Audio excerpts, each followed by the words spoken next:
Labas rytas, Alfredai. Kaip tu čia atsidūrei? Pasaulio pakraštyje, mažam Ispanijos kaime.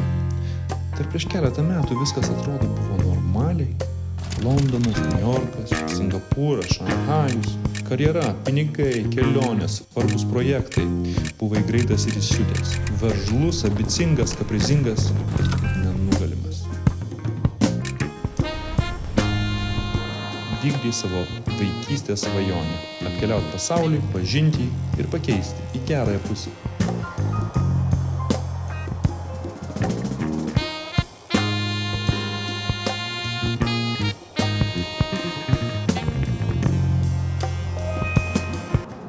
Sulaukęs 40 metų pasijutau savo tikslų, ambicijų ir įpročių įkaitų. Keliavau po pasaulį, bet jaučiausi vis mažesnėme kalėjime, kur ir kalinys, ir prievaizdas tas pats aš. Supratau, kad reikia gelbėti mane, o ne pasaulį. Išsigandau, kaip pabėgti nuo savo šešėlio.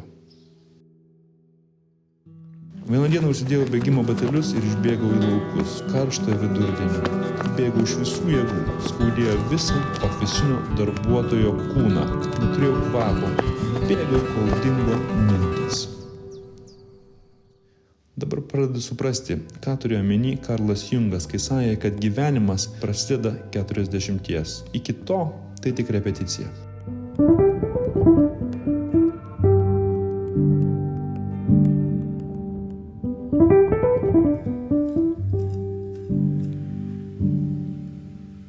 Įmečiau savo seną gyvenimo būdą ir su juo mane lydėjusias priklausomybės – alkoholį, rūkymą, kompulsyvų darbą ir kitus būdus svaigintis – radau naujas duris. Atidariau jas ir pradėjau naują kelionę. Aš vis dar bėgioju, bet niekur neskubu. Daug minų dviračių, bet niekur nesistengiu nuvažiuoti. Keliauju kitame žemėlapyje, kur neveda Google Maps. Ieškau kelio ne į neištirtus kontinentus, bet kelio namo. Manau, mūsų visų laukia kelionė į antrą gyvenimo pusę. Vienie pradėsime anksčiau, kiti vėliau. 40 tai tik simbolinis skaičius. Bet man įdomu, kodėl šita kelionė, šita paralelinė realybė yra taip gerai saugoma paslaptis. Daugelis žmonių nežino, kad tokia egzistuoja. O tie, kas žino, nepasakoja.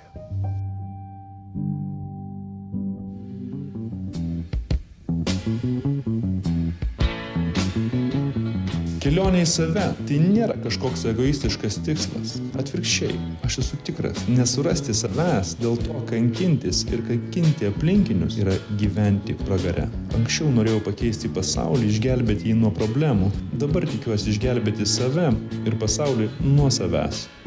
Pradėjau naują kelionę ir nors esu dar tik pirmuose tos kelionės žingsniuose, jau žinau, kad tai bus įdomiausia mano kelionė.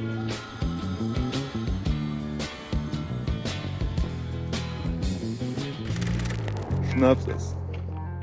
Tai va, aš padarysiu kelius epizodus kasdieną apie tai, kokia nesąmonė yra šnapsas.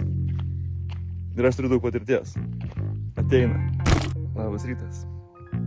Yra du tipai žmonių, kurie vartoja alkoholį. Tie, kurie problemą turi ir tie, kurie problemos neturi. Labas rytas. Tęsiu savo badavimo eksperimentą. Labas rytas. Labas rytas. Labas rytas. Labas rytas. Labas rytas. Labas rytas. Labas rytas. Labas rytas. Labas rytas. Labas rytas. Labas rytas. Labas rytas. Šitas istorijas internete pasakoju kaip tos kelionės dienoraštį, stengdamasis priminti savo kasdien, iš kur atėjau, kur einu ir pastebėti, atkreipti dėmesį į pokyčius, kurie vyksta aplink mane visą laiką. Geriausiu atveju pavyktų sudaryti žemėlapį, kuris įkvėptų kitus ryžtis į panašią kelionę. Aš žinau, aš esu tikras, kad jūsų intuicija jums kužda, kad jūs jau dalyvaujate kažkame labai gero, nepaisant visų jūsų pastangų tą paneigti ir nepastebėti. Taigi pasiruoškite dideliam nuotykiui, kuriam iš tikrųjų gimėte. Naujai laisvei, naujai vilčiai, stiprybei, bet ir dideliai atsakomybei. Viskas bus gerai.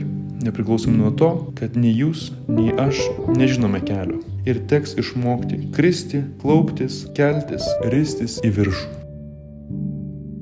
Gero ryto ir geros dienos. Iki.